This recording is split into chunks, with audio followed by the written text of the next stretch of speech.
रात्री आम्ही बसलो इथे ओट्यावर, कारण उन्हाळ्याचे दिवस आहे, थंड खायचं म्हणून. तर मी आलेली गावाला, आमचा संदीप पण आला होता, पूजा आली होती. हनुमान मंदिर पौर कसबे इथे सप्ताह होता, त्यानिमित्ताने इथे पंगत होती माझ्या आईवडिलांकडे, श्री विठ्ठल मंदिर पौरचं. आणि मग नंतर इथे पंक्ती वगैरे झाल्या, त्याचा व्हिडिओ आहे. तर मागच्या वर्षीच आपण व्हिडिओ टाकला आहे मी, तो पण बघा. नमस्कार, स्वागत आहे आपल्या सगळ्यांचं उबाळ किचन अँड ब्लॉगमध्ये. इथे आल्या आमच्या आत्यासाहेब. नंतर मग इथे चालू होतं आमचे कैऱ्या फोडायचं. इथे आमचा रामेश्वर खूप दिवसांनी भेटला होता, त्याचा उपयोग करून घेतला होता मग कैऱ्या फोडण्यासाठी. इथे आई दादा त्याला पुसून वगैरे देत होते, आणि एक मुलगा होता त्याच्यासोबत. नंतर आत्या आम्ही पुसत होतो. त्यानंतर मी केली ती शेवग्याची आणि बटाट्याची भाजी, कारण सगळेजण जेवायला वगैरे. तरी ते भाजी केली. नंतर मग अंकिता इथे खाली मला करून देत होती भाजीची तयारी वगैरे. त्यानंतर मग आम्ही इकडे एका बाजूला आंबे वगैरे व्यवस्थित करत बसलो होतो. इथे माझी सानू बसली माझ्याजवळ, प्राची, भाविक. नंतर मग संदीप आणि ते आले होते रात्री. मग आमची जेवणाची पंगत चालू इथे. त्या आत्या ते बसले, पूजा वाढून देत होते एका बाजूला. संदीप, ध्रुव, रुद्र, प्रथम, दादा, आई, आत्या एका बाजूला, अंकिताने पूजा वाढून देत होत्या. नंतर मग सकाळ झाली, सकाळची तयारी चालू होती लोणच्याची. तरी ते मावशी आली माझी आणि ह्या आजी, ह्या दोघी मावशी आहे माझ्या. इथे लोणच्याची तयारी करत होता. लोणचं म्हणजे इन्स्टंट लोणचं होतं आहे, आणि आपल्या जे कलमी आंबे म्हणतो आपण, जे जास्त आंबट नसतात त्याचंच लोणचं असतं. आणि आता हे घातलं आहे जवळपास सकाळी 8 वाजता. त्यानंतर मग 11 वाजेपर्यंत पंगत चालू होईपर्यंत इथे छान लोणच्याला पाणी वगैरे सुटतं. तर आई आणि आजीने नंतर मग व्यवस्थित केलं लोणचं, आणि मग नंतर त्यांनी एका मोठ्या पातेल्यात ठेवून दिलं आणि झाकण ठेवून दिलं, म्हणजे 2-3 तासानंतर लगेच याला पाणी सुटतं. तर इकडे बाहेर चालू आहे तयारी. तर टोमॅटोची प्युरी पण इथे गिरणीवरून दळून आणली होती.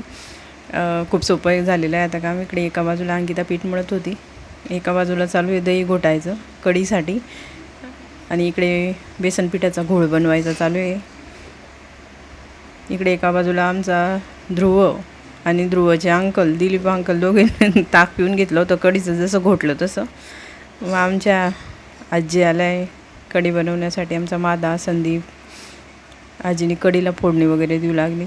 हे काका आहे, एक माझे काका आहे, आणि हे एक आमचे लहासे काका आहे दुसरे. तर त्यांनी स्वयंपाक बनवला होता.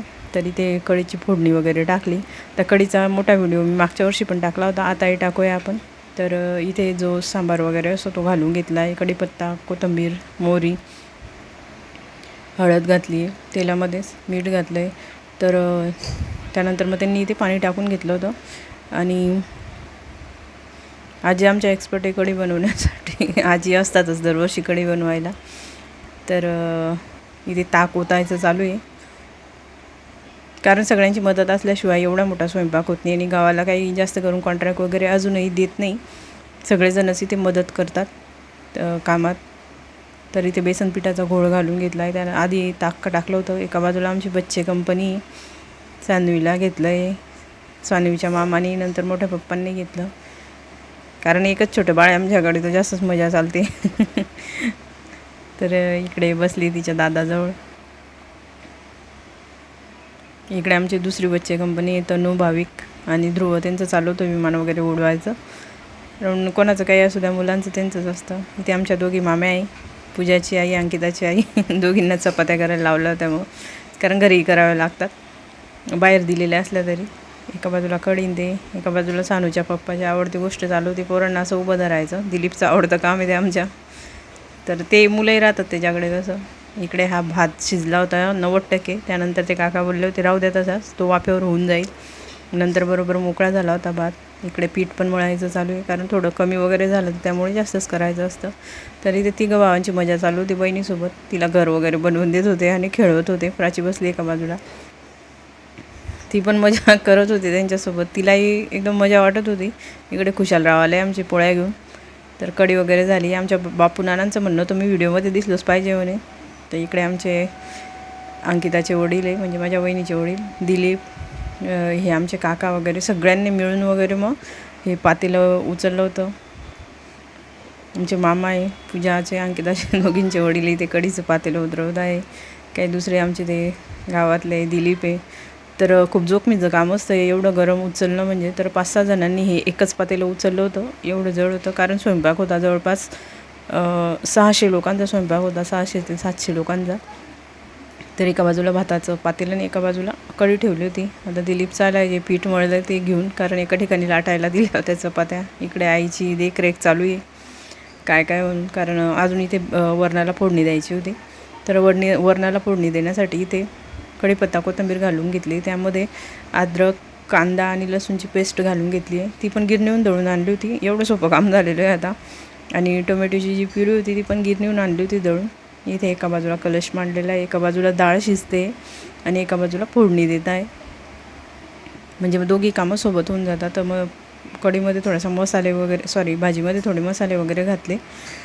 तर मागच्या वर्षी दुसरे उबाळे काका होते, यावर्षी लासे काका आहे आमच्या काकांच्या मदतीला. तर माझे जे काका आहे ते स्वयंपाक वगैरे करतात, त्यामुळे आम्हाला काही टेन्शन नसतं, घरचंच करणार असतं. आणि त्यांच्या मदतीलाही दुसरे असतात आणि सगळेच आपल्या गावाकडे मदत वगैरे करतात. आता इथे भाजीची फोडणी वगैरे झाली आहे. तर बघू शकतो आपण छान अशी फोडणी झाली. त्यामध्ये तिखट मीठ पण कालवून घेतलं होतं नंतर. आणि खूप जोखमीचं काम आहे एवढ्या गरम याच्याजवळ उभं राहणं. इथे पाणी प्राची वाटत होती. नंतर फोडणी वगैरे तयार झाली, त्यामध्ये मीठ घालून घेतलं. तर जाड मीठच वापरता इथे जास्त करून स्वयंपाकामध्ये. तर आता एका बाजूला इथे वरण पण झालेलं होतं, घोटायचं काही काम नव्हतं, जास्त शिजलं होतं म्हणून. तर आमचे नाना म्हणत होते मी व्हिडिओमध्ये दिसला पाहिजे, कारण नेहमीचे जे व्हिडिओ बघणारे असतात ते सांगतात की तुझे व्हिडिओ छान असतात वगैरे असं म्हणून. तर आमचा संदीपबाई उभा एका बाजूला. नंतर आम्ही नैवेद्य घेऊन गेलो होतो मंदिरांमध्ये.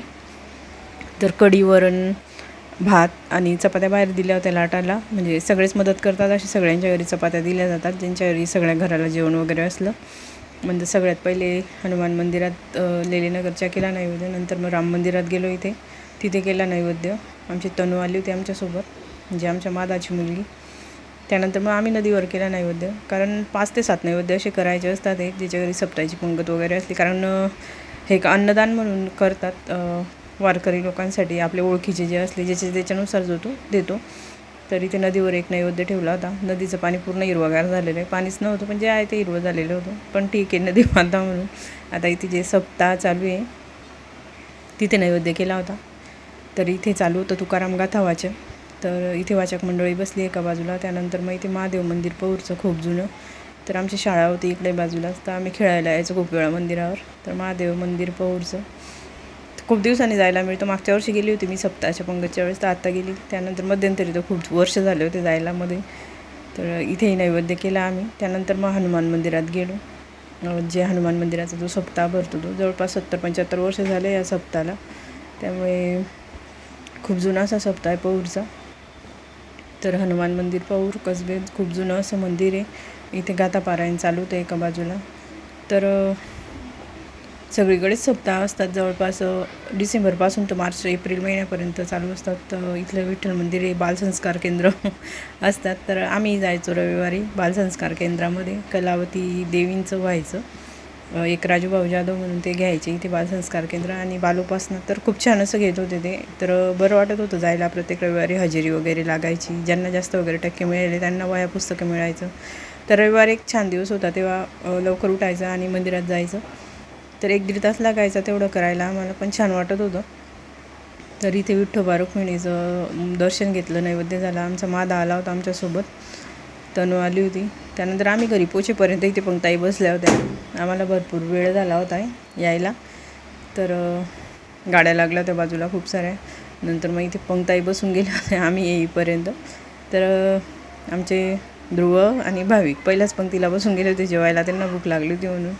मग नंतर हे बाकीचे वाढत वगैरे होते. इकडे एक पंगत आणि बाजूला एक पंगत, अशा पंक्ती बसल्या. इकडे आमच्या माम्या स्पेशल कांदे कापत होत्या. अंकिता बघत होती काय चालू आहे म्हणून. आणि इकडे हे टिक्के लावायचं. आपल्याकडे पद्धत आहे लग्नात लाल टिक्का लावायचा, आणि ही सप्ताची पंगत होती म्हणून बुक्का लावतो आपण. तर बघू शकतो आपण लोणच्याला छान असं पाणी सुटलं होतं 3-4 तासानंतर. तर इथे लेडीजची पंगत बसली एका बाजूला आणि एका बाजूला जेंट्सची पंगत वगैरे बसलेली. तर भरपूर पंक्ता अशा बसल्या होत्या. जेवढे व्हिडिओ करायचे तेवढे शक्य होते तेवढे केले मी. नंतर मग घरच्या वगैरे पंक्ती बसल्या. आमचे नानाही वाढत होते, नानांना सुट्टी होती आज म्हणून. आमचा अरुण भाऊ होता एका बाजूला. सगळेच म्हणजे मदत करत होते. मदतीशिवाय हे काम होतच नाही, कारण सगळेच मदत करतात तेव्हाच होतं. आमचे दादा कोणाला तरी फोन लावत होते, कारण जेवायला वाट बघावी लागते कोणाची, आणि ज्यांना सांगितलं ते आले की नाही बघून मग फोन करायचे. आई विचारत होती कोणी आले की नाही म्हणून.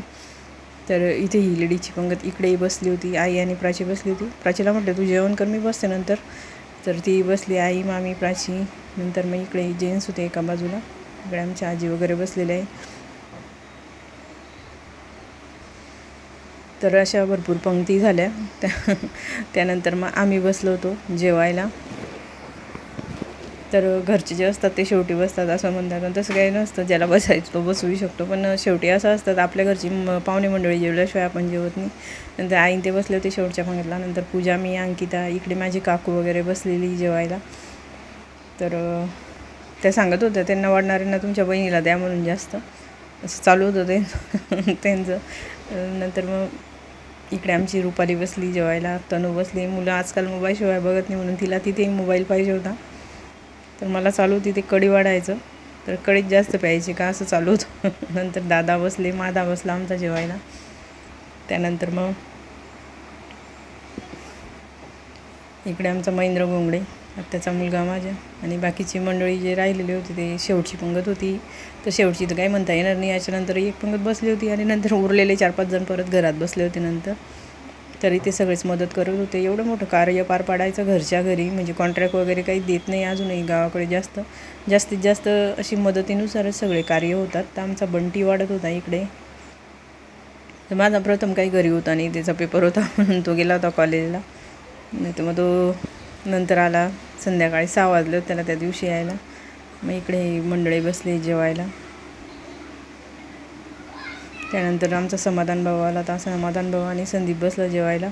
दिलीप आमचा बाकी होता तो. नंतर मग ते कोणी साहेब वगैरे येणार होते त्यांच्यासोबत बसला होता. रुपाली सांभाळते तिच्या दोघे मुलींना.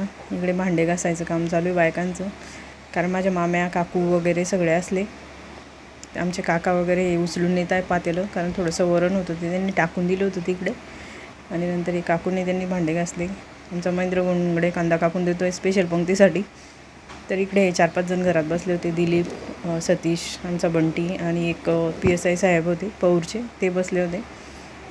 सगळ्या पंक्ती वगैरे झाल्यानंतर आम्ही आरामात बसलो गप्पा मारत. 3 ते 4 वाजतातच हा कार्यक्रम होईपर्यंत. सकाळी 11:30च्या पंक्ती चालू होता. 11:30 तर 3 वाजेपर्यंत पंक्ती चालतात. त्यानंतर मग बराच वेळ चालतो. 3, 3:30, 4 वाजून जातात. मग नंतर बसलो होतो आम्ही सगळेजण बसले. आम्ही, आत्या, मी, आमचा समाधान भाऊ, मावशी, इकडे आई, आणि ते बसले. इकडे हे बाबा आहे आमचे, ज्यांनी ट्रिप नेली होती काशीची ते.